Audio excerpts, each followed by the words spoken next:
Space, the final frontier. When Star Trek originally aired in 1966, NASA's space program was still in its infancy.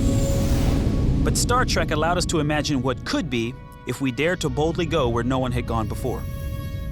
For most of us, the thought of traveling to another galaxy probably seems like science fiction. But the truth is, the foundation for humankind's journey beyond our solar system is being laid right now aboard our very own International Space Station.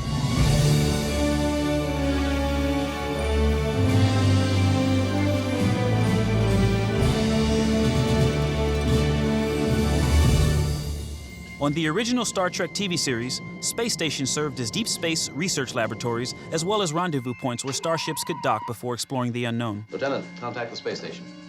Captain, the station is calling us. All right, put them on. When we were envisioning our own space station, the applications were similar.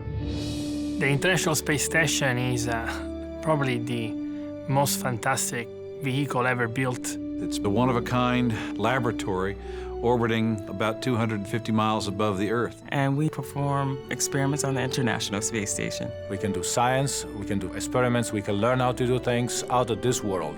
And the result will help benefit the people on the ground. And all of this data goes to further our knowledge of the universe, so. But it's not just that. We are using the space station as a test bed for future space exploration. It's to further our capabilities to travel in space and ultimately being able to leave this planet and go beyond as humankind. It's not only part of our present, and certainly be part of our future. We knew if we were going to continue with this mission of exploration, we need to learn more about the human bodies and how to keep humans safe. So we have to understand what physiological changes occur to the human body when we're in space. The crew of the Enterprise mastered artificial gravity, for the most part. We, however, aren't quite there yet, and that comes with its own set of challenges.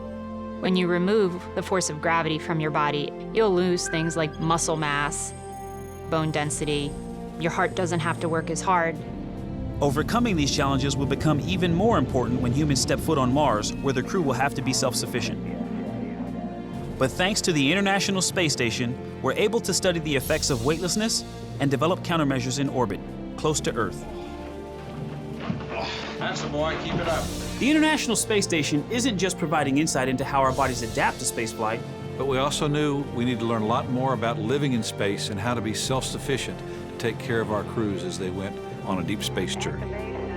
For deep space missions, we still have a lot to learn. We need to find out how to mitigate these limitations that we have. And that's exactly what we're doing on the space station.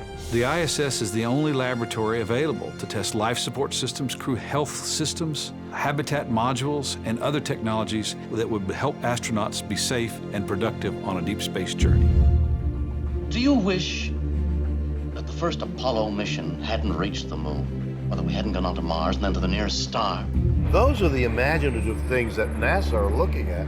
That's every bit as passionately imaginative as science fiction. I personally think that we are at a moment in the history of the human race where we are ready to leap forward, leap out of this planet.